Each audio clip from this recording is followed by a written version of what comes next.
Number 13 बघूया आपण. Following are the balance sheet of Rahul limited and Yogesh limited as on 31 March 2020. आपल्याला Rahul limited आणि Yogesh limited या दोघांचं आपल्याला 31 मार्च 2020चं आपल्याला बॅलन्स शीट दिलेलं आहे. त्यामुळे प्रथम आपण राहुल लिमिटेड आणि योगेश लिमिटेड या दोघांचं बॅलन्स शीट आपण बॅलन्स शीट बघून घेऊया. कंबाईन आपल्याला बॅलन्स शीट दिलेलं आहे दोघांचं, राहुल आणि योगेश लिमिटेडचं. तर कंबाईन बॅलन्स शीट आपण बघून घेऊ. प्रथम लायबिलिटीज बघून घेऊया दोन्ही दोघांचे. लायबिलिटीज इक्विटी शेअर कॅपिटल ₹10 इच. राहुल लिमिटेडचं आपल्याला दिलेलं आहे ₹5 लाख आणि योगेश लिमिटेडचं आपल्याला दिलेलं आहे ₹2 लाख. त्यानंतर 8% प्रेफरन्स शेअर्स कॅपिटल ₹10 इच. तर बघतो आपण की 8% प्रेफरन्स शेअर्स राहुल लिमिटेडचा आहे ₹1 लाख आणि योगेश लिमिटेडचा आहे ₹1 लाख. त्यानंतर 9% डिबेंचर्स ₹100 इच. राहुल लिमिटेडचं दिलेलं आपल्याला ₹1 लाख आणि योगेश लिमिटेडचं आपल्याला दिलेलं आहे ₹1 लाख. त्यानंतर general reserve Rahul limited ₹20,000 and Yogesh limited ₹10,000. सनरी creditors Rahul limited ₹60,000 and Yogesh limited ₹30,000.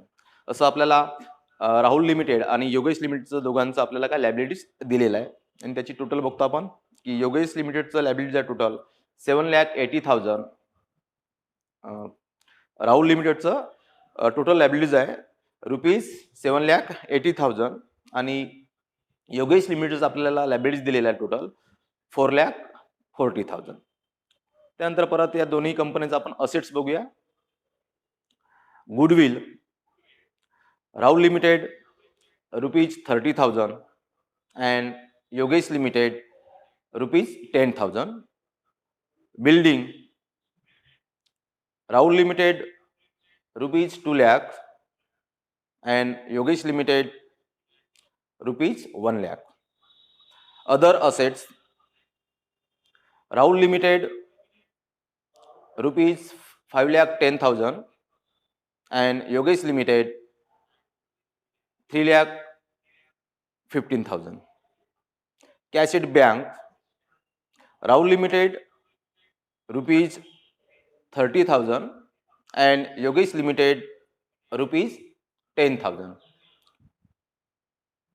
त्यानंतर preliminary expenses Rahul limited ₹10,000 and Yogesh limited ₹5,000. असं आपल्याला दोन्ही कंपनीचं आपल्याला टोटल असेट्स दिलेलं आहे.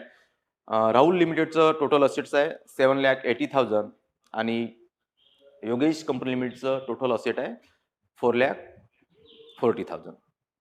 Rahul limited absorb Yogesh limited on the following terms. तर बघतो आपण इथे की राहुल लिमिटेड काय करत आहे, योगेश लिमिटेड मध्ये संविलीन होऊन राहिलं त्याचं आणि ते पुढील टर्मनुसार. पहिला जो आपला टर्म दिलेला आहे टर्म अँड कंडिशन बघतो आपण, त्याला म्हणतो आपण first equity share holders are to be given 6 equity shares of ₹10 each of Rahul Limited issued at ₹15 each against each 4 shares surrendered. B. 8% preference shareholders are to be paid at 5% premium by 8% preference shares of ₹10 each of Rahul Limited issued at par.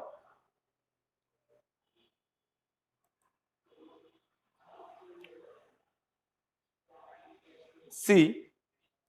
9% debenture holders are to be paid at 8% premium by 9% debentures of Rahul Limited issued at 10% discount. D. Rupees 5,000 cash is retained by Yogesh Limited for liquidation expenses. E. Building of Yogesh Limited are taken over for rupees 1,50,000. Show realization account, equity shareholders account, preference shareholders account, and debenture holders account in the books of Yogesh Limited, and pass the journal entries regarding business purchase in the books of Rahul Limited. तर बघतो आपण की आपल्याला जो problem दिलेला आहे यामध्ये Rahul company limited आणि योगेश कंपनी लिमिटेड यांचा आपल्याला बॅलन्स शीट दिलेला आहे आणि इथे बघतो आपण की राहुल कंपनी लिमिटेड काय करत आहे, योगेश कंपनी लिमिटेड कडून त्याचे तो असेट्स अँड लायबिलिटीज तो काय करताय, खरेदी करताय. आणि खरेदी करत असताना बघतो की आपण त्याच्या दोघांमध्ये क्रेता विक्रेत्यामध्ये करार झाला असतो, त्या करारानुसार तो खरेदी करताय. तर प्रथम आपण बघितलं आपण इथे की आपल्याला राहुल कंपनी लिमिटेड आणि योगेश कंपनी लिमिटेडचं आपण बॅलन्स शीट बघितलं. त्यानंतर राहुल कंपनी लिमिटेड काय करत आहे की योगेश कंपनी लिमिटेडमध्ये ॲब्झॉर्ब होऊन राहिलेला आहे आणि ते खालील अटीनुसार. तर त्यामधला पहिला जो आपण बघितलं, a equity shares, equity share holders are to be given 6 equity shares of ₹10 each of Rahul Limited issued at ₹15 each against each 4 shares surrendered. तर बघतो आपण या उदाहरणामध्ये की राहुल कंपनी लिमिटेड ही काय तुमची क्रेता कंपनी आहे आणि योगेश कंपनी लिमिटेड कोण आहे, विक्रेता कंपनी. म्हणजे याचा अर्थ होतो की राहुल कंपनी लिमिटेड योगेश कंपनीकडून त्याचा बिझनेस तो खरेदी करून आलेला आहे. बिझनेस खरेदी करून राहिला म्हणजेच काय, असेट्स आणि लायबिलिटीज तो खरेदी करून आलेला आहे. मग हे खरेदी करत असताना बघतो आपण की त्या कुठल्या करारानुसार किंवा कुठल्या अटीनुसार तो खरेदी करून राहिला आहे. तर बघतो आपण इथे की जो क्रेता कंपनी जो आहे तो काय करत आहे, equity share holders are to be given 6 equity shares of ₹10 each of Rahul limited issued at ₹15 each against each 4 shares surrender. तर बघतो आपण की विक्रेता कंपनीच्या 4 शेअरच्या मागे तो किती त्याला 4 स्वतः म्हणजे आपले 6 शेअर्स तो देत आहे. आणि बघतो आपण की पर शेअर्स किती ₹10 प्रमाणे आहे, परंतु त्याचा आज बघतो आपण मार्केट प्राइस किती आहे त्याचे ₹15 प्रमाणे असल्यामुळे तो काय करेल, पर शेअर्स ₹15 प्रमाणे तो पे करेल. मग बघतो आपण इथे की विक्रेता कंपनीच्या 4 शेअरच्या मागे तो किती 6 शेअर्स तो देत आहे. त्यामुळे आपण विक्रेता कंपनीचे इक्विटी शेअर्स टोटल किती आहेत ते आपल्याला लक्षात घ्यावं लागेल. त्याला आपण 4 ने भाग देऊ आणि 6 ने गुणाकार केला आपण तर तुम्हाला जे काय नंबर ऑफ शेअर्स मिळतील तेवढे शेअर्स का करेल, क्रेता कंपनी तो त्याला इश्यू करेल. आणि पर शेअर्स किती प्रमाणे, ₹15 प्रमाणे. त्यानंतर बी दिला आहे, 8% preference share holders are to be paid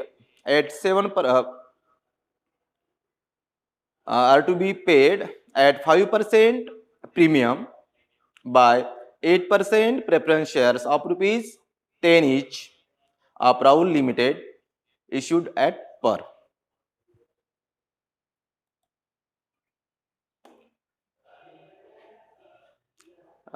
बघतो आपण इथे की विक्रेता कंपनीचे 8% प्रेफरन्स शेअर होल्डर्स आहेत, त्यांना तो पे करून राहिलेला आहे. कसं पे करून राहिलेला तो 5% प्रीमियमनी. आणि बघतो आपण की पर प्रेफरन्स शेअर्स ऑफ किती प्रमाणे ते ₹10 each प्रमाणे. त्यामुळे बघतो आपण की विक्रेता कंपनीचे जे 8% प्रेफरन्स शेअर होल्डर्स आहेत त्यांना तो काय 8% प्रेफरन्स शेअर्स तो देत आहे. आणि तो कसं देऊन राहिला तो, तर 5% प्रीमियमनी. त्यामुळे आपण लक्षात घेऊया की टोटल प्रेफरन्स शेअर्स किती आहेत. त्यावरती आपण 5% प्रीमियम आकारू, तेवढी अमाऊंट ऍड करून तो काय करेल, त्यांना तो पे करेल. C 9% debenture holders are to be paid at 8% premium by 9% debentures of Rahul Limited issued at 10% discount. तर बघतो आपण इथे की विक्रेता कंपनीचे जे 9% डिबेंचर होल्डर्स आहेत त्यांना सुद्धा तो काय करताय, पे करताय. पे कसं कोण आलेला आहे तो, की 8% प्रीमियमनी, आणि राहुल कंपनी काय करताय, आपले तो 9% डिबेंचर त्यांना तो इश्यू करताय 8% प्रीमियमनी. 9% डिबेंचर इश्यू करताय आणि यावरती त्याला काय मिळताय, मिळून राहिलेला आहे 10% डिस्काउंट. त्यामुळे बघतो आपण की जे काय जेवढे काय डिबेंचर्स आहेत त्यावरती तो 8% प्रीमियम असं तो पे करेल. आणि बघतो आपण की 8% प्रीमियम आपण डिबेंचरची अमाऊंट आहे त्यावरती आपण 8% जर आकारलं, जसं आपण या उदाहरणामध्ये बघतो आपण की विक्रेता कंपनीचे 9% डिबेंचर्स आहेत 1,00,000 रुपीज. या 1,00,000 रुपीज वरती आपण जर काय प्रीमियम आपण 8% जर आकारलं तर 8,000 रुपीज होईल. त्यामुळे 1,00,000 रुपीज प्लस 8,000 असं 1,08,000 रुपीज तो 8% प्रीमियम तो काय करेल, त्याला पे करेल. आणि बघतो आपण इथे की जो एक 1,08,000 रुपीज तो पे करून राहिलेला आहे, तर त्यावरती त्याला काय 10% डिस्काउंट मिळून राहिलेला आहे. म्हणजे बघतो आपण इथे की 1,08,000 रुपीज तो त्याचा फेस व्हॅल्यू नसून त्या डिबेंचरची, की त्यावरती त्याला 10% काय मिळत आहे, डिस्काउंट मिळत आहे. आणि ती अमाऊंट तो किती पे करता डिस्काउंट म्हणून, 1,08,000 रुपीज. त्यामुळे आपण त्या डिबेंचरची काय करू, आपण फेस व्हॅल्यू किती आहे ते आपण कॅल्क्युलेट करून घेऊया. मग बघतो आपण इथे की क्रेता कंपनी जे काय 1,08,000 रुपीज तो पे करून राहिलेला आहे, ते किती पर्सेंट आहे, 90%. आपल्याला त्याचं 100% डिबेंचरची व्हॅल्यू काढायची आहे. त्यामुळे आपण 1,08,000 इंटू 100/90 असं तुम्हाला त्या डिबेंचरची तुम्हाला फेस व्हॅल्यू मिळेल. ठीक आहे.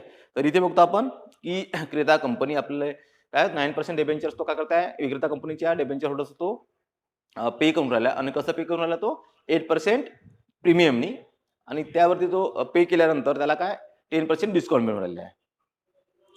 त्यानंतर डी दिला आपल्याला, ₹5,000 cash is written by Yogesh limited for liquidation expenses.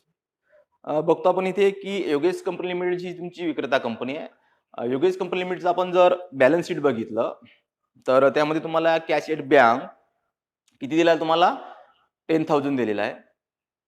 याचा अर्थ की योगेश कंपनी लिमिटेडकडे बँक बॅलन्स किती आहे, त्याचा 10,000 आहे. आणि त्यापैकी कसं की पूर्णच असेट तो विकून राहिलेला नाही आहे. तर यामधून काय केलं त्यांनी की 5,000 रुपये त्यांनी काय केलं, आपल्याकडे कायम ठेवलेला आहे. ₹5,000 cash in written by Yogesh limited for liquidation expenses. तर बघतो आपण की 10,000 मधून 5,000 रुपये तो स्वतःकडे ठेवून राहिलेला आहे. आणि कशासाठी, तर लिक्विडेशन एक्सपेन्सेस करण्याकरिता त्याला 5,000 रुपये लागतात. तर त्याकरिता तो 10,000 मधून 5,000 रुपये तो काय केला, आपल्याकडे जवळ ठेवलेला आहे.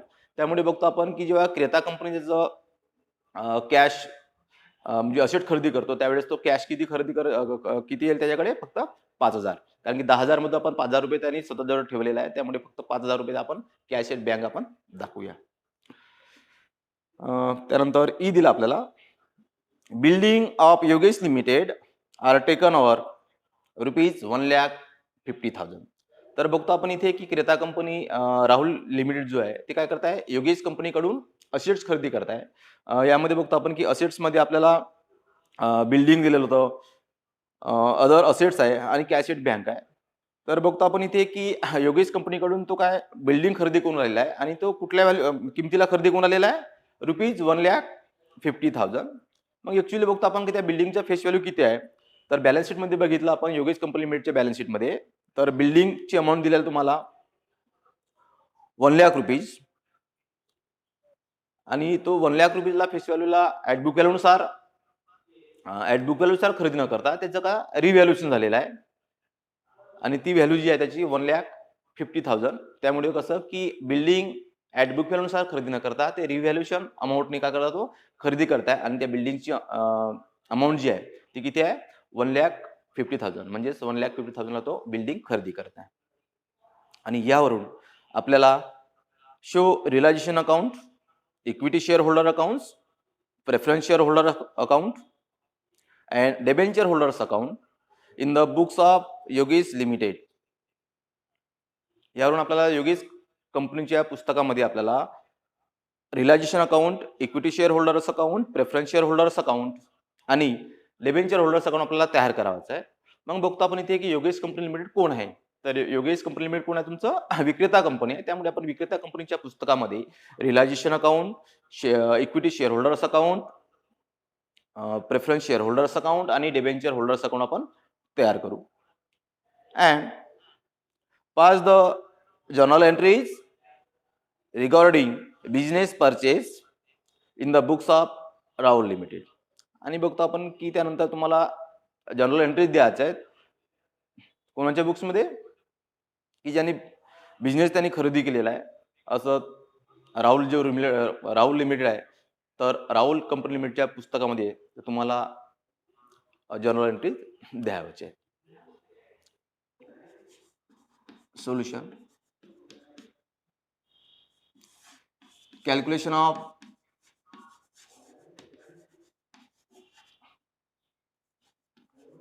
Purchase consideration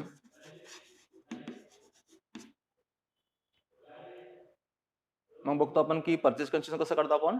asset taken over लेस लायबिलिटीज टेकन ओव्हर आपल्याला मिळतो नेट असेट्स. आणि त्यानंतर बघतो आपण की क्रेता कंपनीचा मोड ऑफ पेमेंट. ठीक आहे, तर त्यामुळे आपण परचेस कन्सिडरेशन काढत असताना प्रथम लक्षात घेऊया असेट टेकन ओव्हर. क्रेता कंपनीने कुठली संपत्ती त्यांनी खरेदी केलेली आहे, त्यामुळे असेट्स टेकन ओव्हर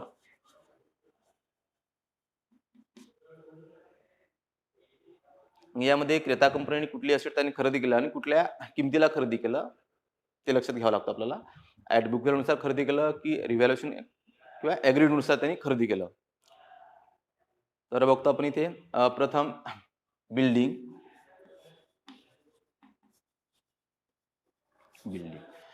त्यांनी खरेदी केलेलं आहे. कसं खरेदी केलं आहे ते ऍज पर रिव्हॅल्युएशन. त्यामुळे आपण ऍज पर रिव्हॅल्युएशन आणि त्याची आपल्याला व्हॅल्यू दिलेली आहे रुपीज 1,50,000. म्हणजे तो 1,50,000 रुपीजला काय करताय, तो खरेदी करताय. त्यानंतर अदर असेट्स,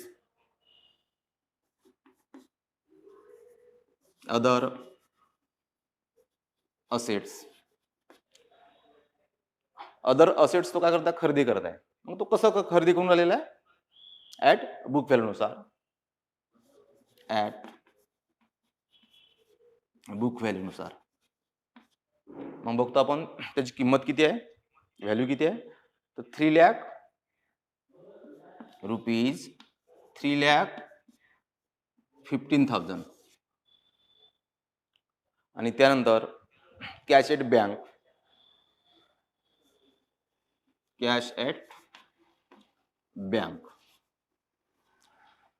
बघतो आपण की विक्रेता कंपनी तुम्हाला कॅश एट बँक 10,000 रुपीज दिलेला आहे. परंतु यामधून विक्रेता कंपनी काय करताय की 5,000 रुपये तो स्वतःकडे ठेवता, रिटेन म्हटलेला कायमस्वरूपी काय करताय 5,000 रुपये स्वतः ठेवताय. तर आपल्याला दिलेला आहे 10,000, त्यापैकी 5,000 रुपये काय करता तो स्वतः ठेवताय.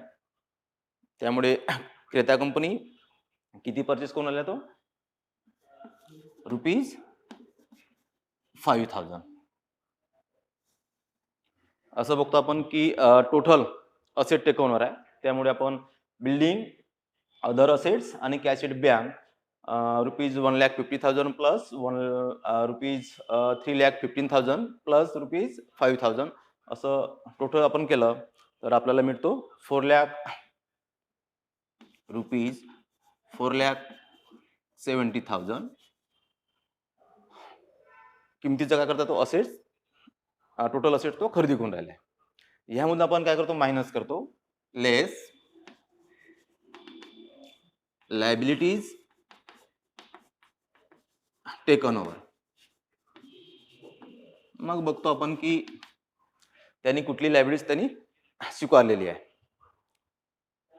तर बॅलन्स शीटमध्ये बघितलं आपण तर आपल्याला दिसतो क्रेडिटर्स. त्यामुळे क्रेडिटर्स व्हॅल्यू दिली आहे त्याची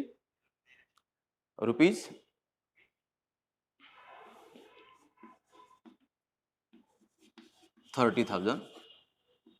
एकच लायबिलिटीज आहे, त्यामुळे 30 काय झालं तुमचं टोटल लायबिलिटीज टेकन ओव्हर ₹30,000. तेवढ्या काय करू आपण टोटल असेट्समध्ये आपण ते मायनस करून घेऊया. तुम्हाला मिळेल नेट असेट्स 4,70,000 लेस 30,000 आपल्याला मिळेल ₹4,40,000. आणि हे काय असेल त्याचं नेट असेट्स.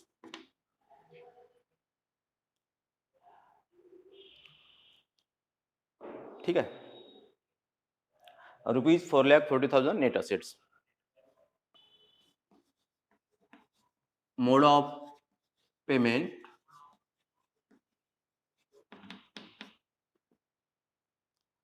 मग बघतो आपण की क्रेता कंपनी जेव्हा विक्रेता कंपनीला क्रय प्रतिफल म्हणून देत आहे, तर क्रय प्रतिफल देत असताना तो कुठल्या स्वरूपात काय देऊन आलेला आहे त्याचा आपण मोड ऑफ पेमेंट कॅल्क्युलेट करून घेऊया. फर्स्ट त्यांनी काय केलं आहे इक्विटी शेअर्स त्यांनी पेड केलेला आहे. त्यामुळे आपण equity share holders of equity share holders of Yogesh limited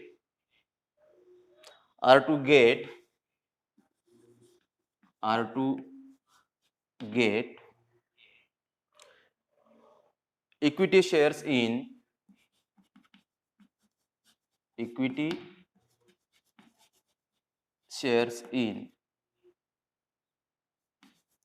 Rahul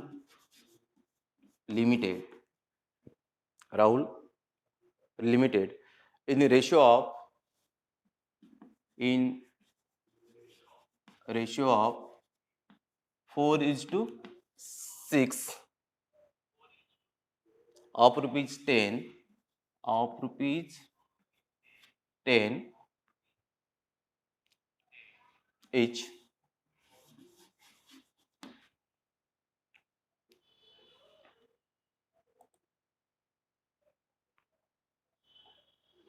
At rupees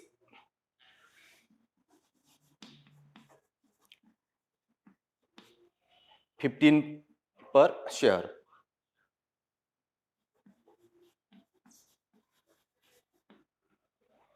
तर आपण बघतो की क्रेता कंपनी काय करत आहे की आपल्या क्रेता कंपनी आपले 6 शेअर्स विक्रेता कंपनीच्या 4 शेअरच्या मागे तो देत आहे.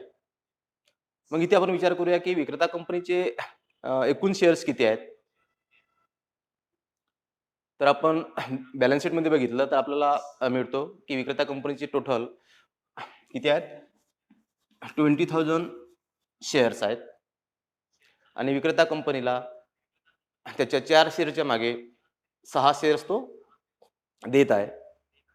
त्यामुळे 20,000 शेअर्स इंटू 4/6/4 असं total 30,000 shares Rahul company issue करून राहिलेला आहे.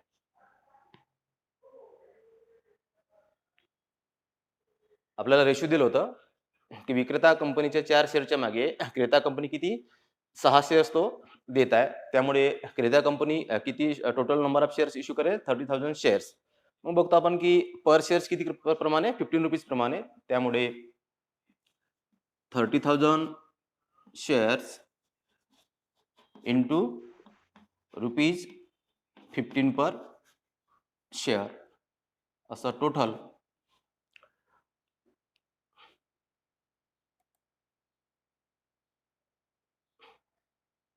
तो रुपीज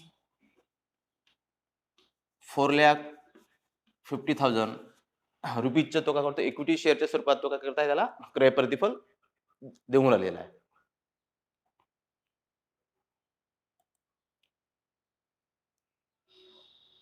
त्यानंतर बघतो आपण की विक्रेता कंपनीचे जे 8% प्रेफरन्स शेअर होल्डर्स होतं त्यांना सुद्धा तो पेड करून आलेला आहे. त्यामुळे सेकंड त्याचं जे असेल mode of payment 8% preference share holders 8% preference share holders of Yogesh limited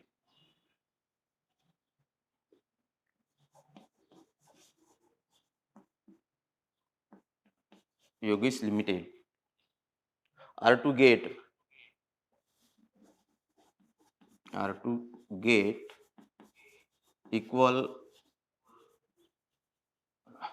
number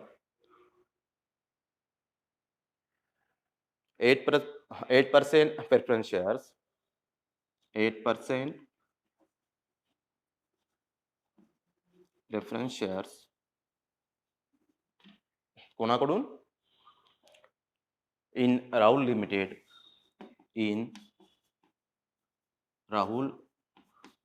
Limited of rupees 10 each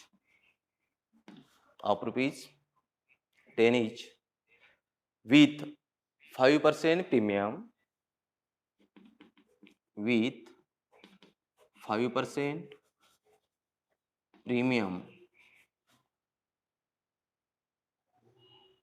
तर बघतो आपण इथे की क्रेता कंपनी काय करत आहे की विक्रेता कंपनीचे जे काय 8% प्रेफरन्स शेअर होल्डर्स होते त्यांना सुद्धा तो पे करून राहिलेला आहे. आणि पे कसं करून राहिला तो की 5% प्रीमियमनी तो काय करतो त्याला प्रेफरन्स शेअर होल्डर्सला तो पे करून राहिलेला आहे. तर बघतो आपण इथे की विक्रेता कंपनीचे जे प्रेफरन्स शेअर होल्डर्स होते किंवा प्रेफरन्स शेअर्स होते ते किती आहेत 1,00,000 रुपीज. आणि या 1,00,000 रुपीज 5% प्रीमियम म्हणजे 1,00,000 वरती आपण 5% काढू आणि ते 1,00,000 प्लस 5,000 असं टोटल तो 1,05,000 रुपीज काय करेल तो पे करेल.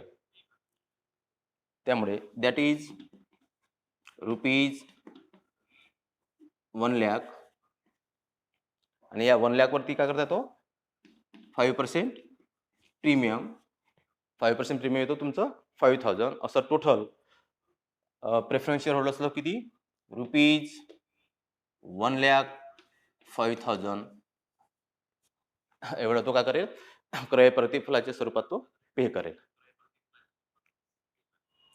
त्यानंतर बघतो आपण की विक्रेता कंपनीच्या डेबेंचर होल्डर्सना सुद्धा तो पे करून राहिलेला आहे. त्यामुळे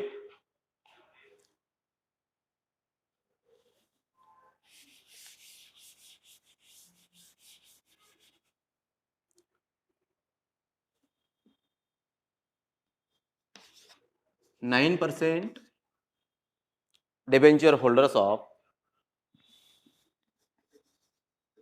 debenture holders of Yogesh Limited are to get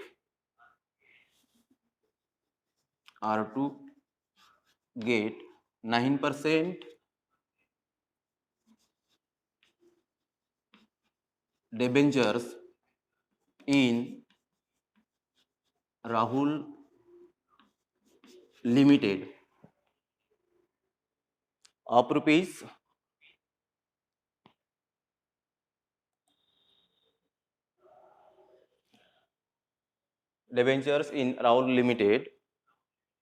rupees 100 each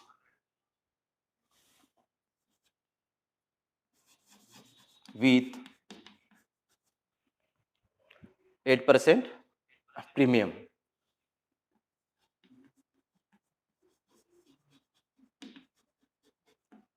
मग बघतो आपण इथे की क्रेता कंपनी काय करताय की विक्रेता कंपनीचे जे काय डेबेंचर्स आहेत त्या डेबेंचर्स होल्डर्सना काय करताय तो 8% प्रीमियमने तो त्यांना तो पे करून आलेला आहे.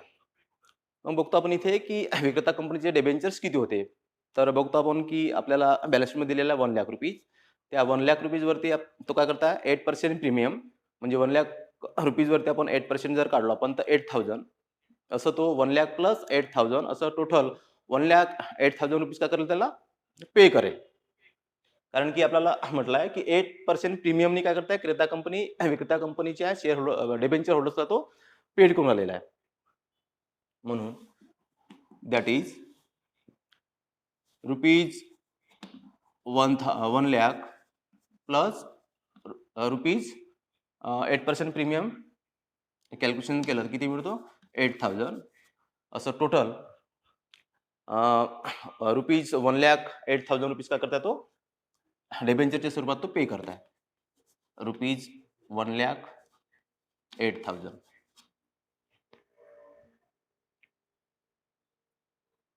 ठीक आहे. तर बघतो आपण इथे की क्रेता कंपनी इक्विटी शेअरच्या स्वरूपात रुपीज 4,50,000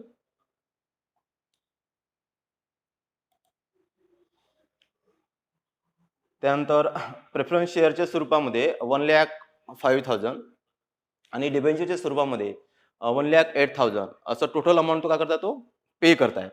इथे बघतो आपण की एकूण टोटल अमाऊंट तो किती पे करताय तर 4,50,000 प्लस 1,05,000 प्लस 1,08,000 बेरीज जर केला आपला तर आपल्याला मिळतो रुपीज 6,63,000 रुपीज असं टोटल इक्विटी शेअरच्या स्वरूपात शेअर प्रीमियमच्या स्वरूपात आणि डिबेंचरच्या स्वरूपात असं टोटल 6,63,000 रुपीज तो काय करताय पे करताय विक्रेता कंपनीला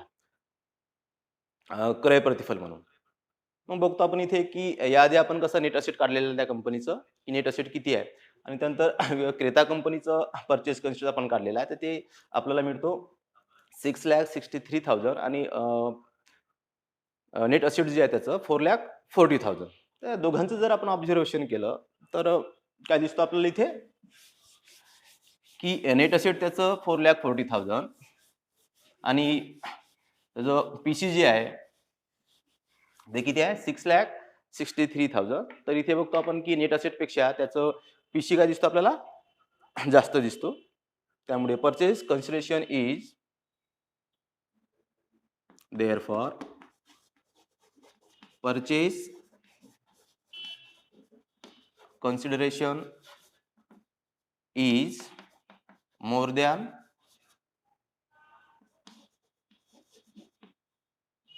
net assets. मग बघतो आपण की जेव्हा नेट असेट पेक्षा जर पीसी जास्त असेल तर काय मिळतो आपल्याला काय मिळतो गुडविल. त्यामुळे गुडविलचा फॉर्म्युला काय बनेल तुमचं goodwill is equal to PC minus net assets. त्यामुळे आपल्याला पीसी दिलेला आहे 6,63,000 मायनस नेट असेट आहे त्याचं 4,40,000 मायनस जर केलं तर आपल्याला 2,23,000 2,23,000 हे काय मिळेल गुडविल. इथे बघतो आपण नेट असेट्स आणि परचेस कन्सिडरेशन यांचं जर आपण ऑब्झर्वेशन केलं तर नेट असेटपेक्षा पीसी त्याची जास्त आहे. त्यामुळे आपल्याला इथे काय मिळतंय गुडविल आणि ते गुडविल आहे 2,23,000. हे झालं आपलं वर्किंग नोट परचेस कन्सिडरेशन आपण काढून घेतलं. त्यावरून आपल्याला गुडविल मिळालं 2,23,000चं. त्यानंतर आपल्याला प्रॉब्लेममध्ये विचारलं होतं की विक्रेता कंपनीच्या पुस्तकामध्ये realisation account equity share holders account preference share holders account आणि डिबेंचर होल्डर्स अकाउंट आणि त्यानंतर क्रेता कंपनीच्या पुस्तकामध्ये आपल्याला रोजकीर्द नोंदी विचारलेलं. त्यामुळे आपल्याला प्रथम विक्रेता कंपनीच्या पुस्तकामध्ये जनरल अकाउंट्स आपल्याला तयार करावं लागेल. तर books of Yogesh limited in the books of Yogesh limited. कारण की बघतो आपण योगेश लिमिटेड कोण आहे तुमचं विक्रेता कंपनी आहे आणि विक्रेता कंपनीच्या पुस्तकामध्ये आपल्याला realisation account, equity share holders account, preference share holders account आणि डेबेंचर होल्डर्स अकाउंट आपल्याला तयार करायचं आहे.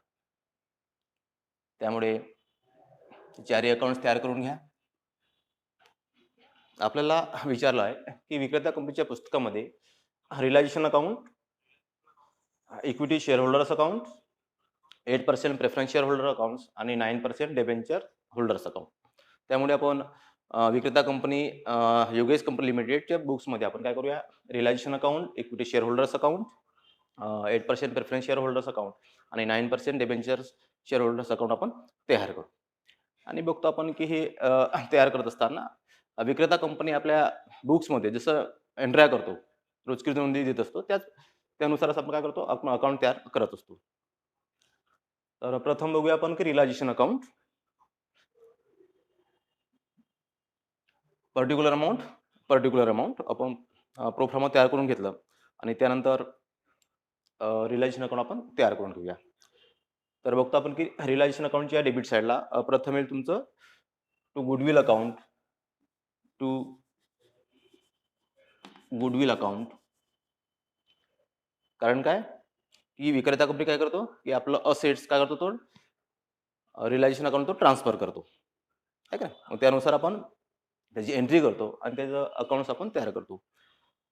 त्यामुळे गुडविल अकाउंट अमाऊंट दिलाय 10,000. त्यानंतर नेक्स्ट असेट दिला तुम्हाला to building account,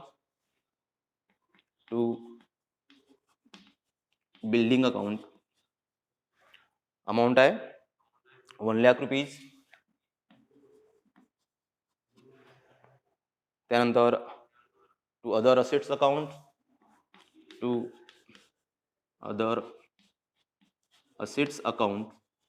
other assets आपल्याला दिलेले आहे 3,15,000.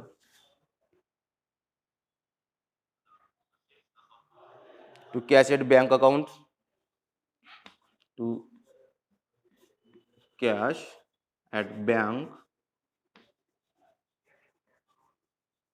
तर बघतो आपण किती तुम्हाला 10,000 दिलं होतं, परंतु 5,000 रुपीज काय करता तो स्वतःकडे ठेवलेला आहे, त्यामुळे 5,000. त्यानंतर बघतो आपण की विक्रेता कंपनी त्यांनी स्वतः काय केलं आहे, एक्सपेन्सेस केल्या, लिक्विडेशन एक्सपेन्सेस, त्याबद्दलची अकाउंट टू बँक अकाउंट कशाबद्दल ते एक्सपेन्सेस, आणि एक्सपेन्सेस किती होता, liquidation expenses 5,000.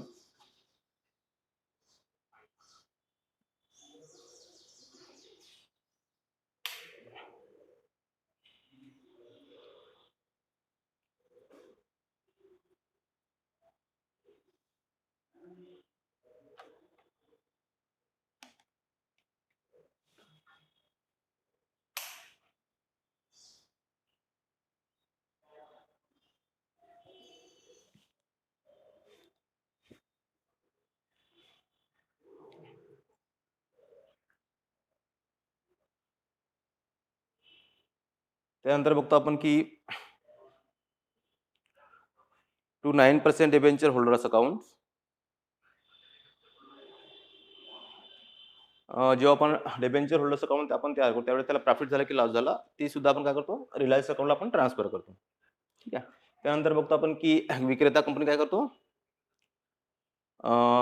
Liabilities transfer to realisation अकाउंटला. त्यामुळे बाय कुठल्या लायबिलिटीज आहेत, क्रेडिटर्स अकाउंट, अमाऊंट दिली आपल्याला 30,000. त्यानंतर पीसी त्याला येणं होतं, त्याची आपण एंट्री करत असतो बाय राहुल लिमिटेड अकाउंट, आणि ही जी अमाऊंट असते कसं पीसी बद्दलची, पीसी आहे त्याचं 6,63,000. ठीक आहे. त्यानंतर इक्विटी शेअर होल्डर्स बघतो आपण. इक्विटी शेअर होल्डर्स अकाउंट बघतो आपण की जेवढ्या काय विक्रेता कंपनीचं प्रॉफिट असेल किंवा लॉस असेल तेवढं तो काय करतो आपल्या शेअर होल्डर्सला तो काय करतो ट्रान्सफर करत असतो. तर इथे आपल्याला बॅलन्स शीटमध्ये तुम्हाला काय दिलं आहे प्रिलिमिनरी एक्सपेन्सेस तुम्हाला दिलेला आहे ₹5,000. तो सुद्धा काय करेल आपल्या इक्विटी शेअर होल्डर्स तो डिस्ट्रीब्यूट करेल ट्रान्सफर करेल. त्यामुळे टू प्रिलिमिनरी एक्सपेन्सेस अमाऊंट दिली आपल्याला ₹5,000. त्यानंतर बघतो आपण की equity shares in Rahul company limited कडून जे काय शेअर्स मिळाले त्याला ₹4,50,000 तो काय करेल आपल्या शेअर होल्डर्स तो डिस्ट्रीब्यूट करेल. त्यामुळे two equity shares in Rahul limited account राहुलकडून म्हणजे क्रेता कंपनीकडून किती मिळाले आहेत ₹4,50,000 इक्विटी शेअर्स मिळालेले आहेत. आणि तो शेवटी काय करतो आपण जे शेवटची एंट्री करत असतो इक्विटी शेअर होल्डर्स तो डिस्ट्रीब्यूट करत असतो. त्यानंतर क्रेडिट साईडला इक्विटी शेअर होल्डरच्या by equity share capital account by equity share capital account बघतो आपण इथे की विक्रेता कंपनीचे जेवढा काय शेअर कॅपिटल असेल आणि एक्युमुलेटेड प्रॉफिट असेल तेवढं तो काय करतो आपल्या शेअर होल्डर्स तो डिस्ट्रीब्यूट करतो. आपण त्याची एंट्री करत असतो. तर इथे बघतो आपण की इक्विटी शेअर कॅपिटल जे आहे त्याचं ₹2,00,000 तेवढा काय करतो आपल्या शेअर इक्विटी शेअर होल्डर्सला तो डिस्ट्रीब्यूट करेल. त्यानंतर आपल्याला एक्युमुलेटेड प्रॉफिटमध्ये जनरल रिझर्व्ह दिलं होतं बाय जनरल रिझर्व्ह अकाउंट ते सुद्धा काय करतो आपल्या इक्विटी शेअर होल्डर्स तो डिस्ट्रीब्यूट करेल ₹10,000.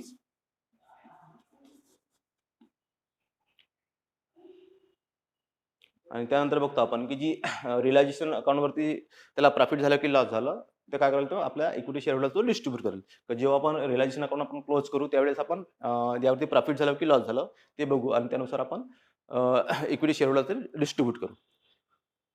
त्यानंतर बघूया प्रेफरन्स शेअर होल्डर्स अकाउंट. तर बघतो आपण की प्रेफरन्स शेअरचं काय करतो की जेवढा त्यांचा बॅलन्स आहे तेवढा बॅलन्स आपण त्यांना ट्रान्सफर करतो.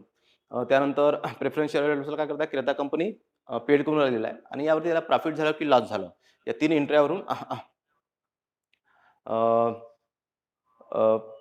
आपण हे 3 एंट्र्या आपण प्रेफरन्स शेअरच्या बाबतीत आपण ते करत असतो. बघूया आपण 8% preference share holders account debit साईडला 8% preference shares in 8% preference shares in Rahul limited. बघतो आपण की राहुल लिमिटेड कडून त्याला किती 8% डिबेंचर्स मिळून राहिले ते कुठल्या स्वरूपात मिळत होतं त्याला 5% प्रीमियमच्या स्वरूपात. तर ते अमाऊंट होती किती ₹1,05,000 असं टोटल 5% प्रीमियम म्हणून तो ₹1,05,000 काय केलं होतं प्रेफरन्स शेअर होल्डर्स तो पे केलं होतं. त्यानंतर बाय क्रेडिट साईडला by 8% preference shares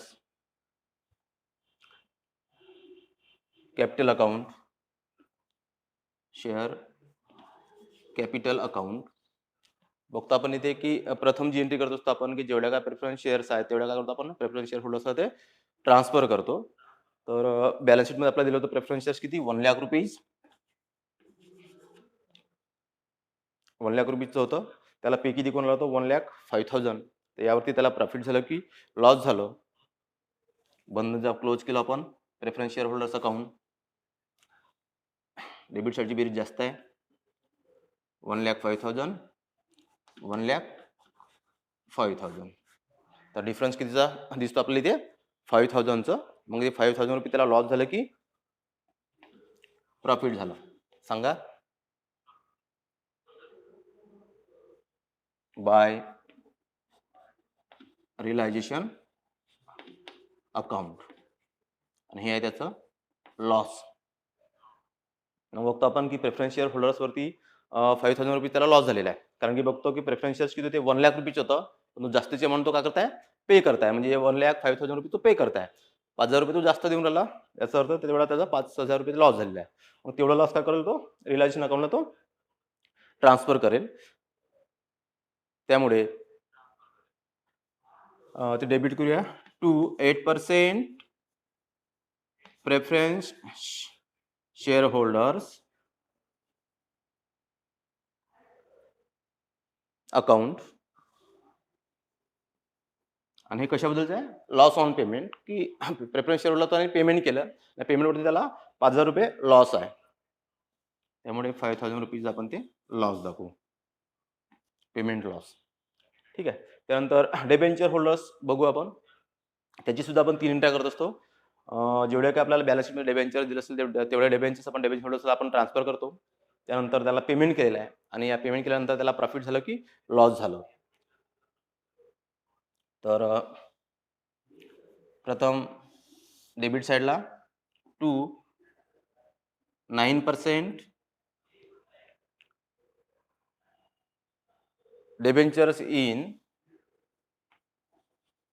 debentures in Rahul limited account.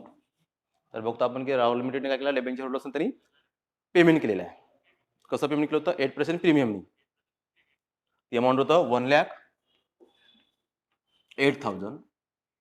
ठीक आहे. त्यानंतर बघतो आपण की विक्रेता कंपनीचे जे वेगळा डेबेंचर्स होते तेवढं डेबेंचर बॅलन्स काय केलं त्यांनी, डेबेंचर होल्डर्सला त्यांनी ट्रान्सफर केलं होतं. ते आपण करूया त्यांच्या क्रेडिट साईडला by 9% debenture account, by 9% debenture account. Balance शीटमध्ये तुम्हाला डेबेंचर्स दिलं होतं किती, 1,00,000 रुपीज. त्यामुळे 1,00,000 रुपीज.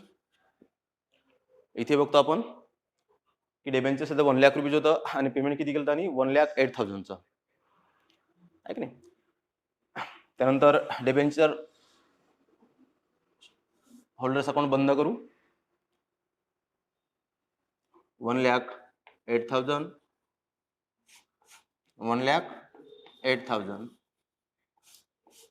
कितीचा डिफरन्स येतो आपल्याला, 8,000 रुपीज. आणि हे सुद्धा बघतो आपण की डेबेंचर होल्डर्सला पेमेंट केल्यामुळे त्याला काय झालं, 8,000 रुपये त्याला लॉस झालेला आहे. आणि तेवढा लॉस तो काय करेल, रिलायझेशन अकाउंटला तो ट्रान्सफर करेल. त्यामुळे by realisation account, by realisation account, payment on loss 8,000 रुपये. त्यामुळे रिलायझेशन अकाउंटच्या डेबिट साईडला दाखवू आपण to 9% debentures holders account loss किती आहे ते 8,000.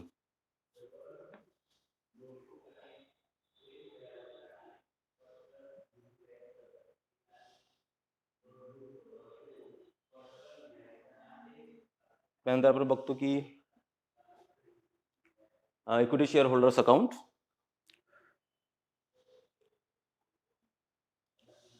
ठीक आहे. हे सर्व झाल्यानंतर काय करतो आपण, रिलायझेशन अकाउंट आपण क्लोज करतो.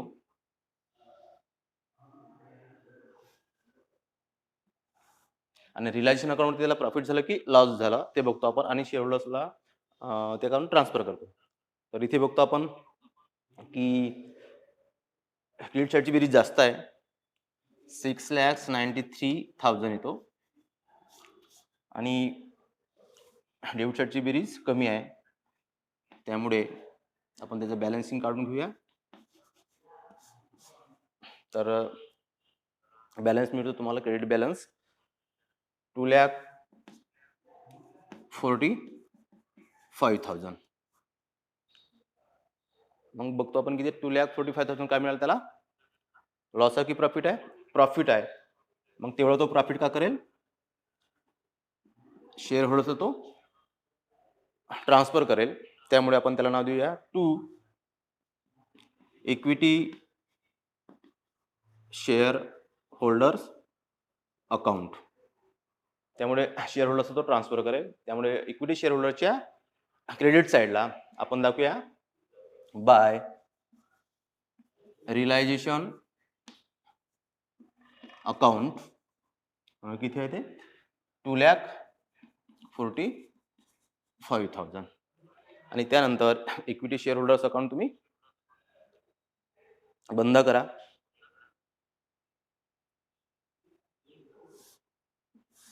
तर बघतो आपण की दोन्ही साईडची बेरीज 4,55,000 4,55,000. तर अशा पद्धतीने बघतो आपण की विक्रेता कंपनीच्या पुस्तकामध्ये realisation account, equity share holders account, 8% preference share holders account आणि डिबेंचर होल्डर्स अकाउंट आपण तयार केलं.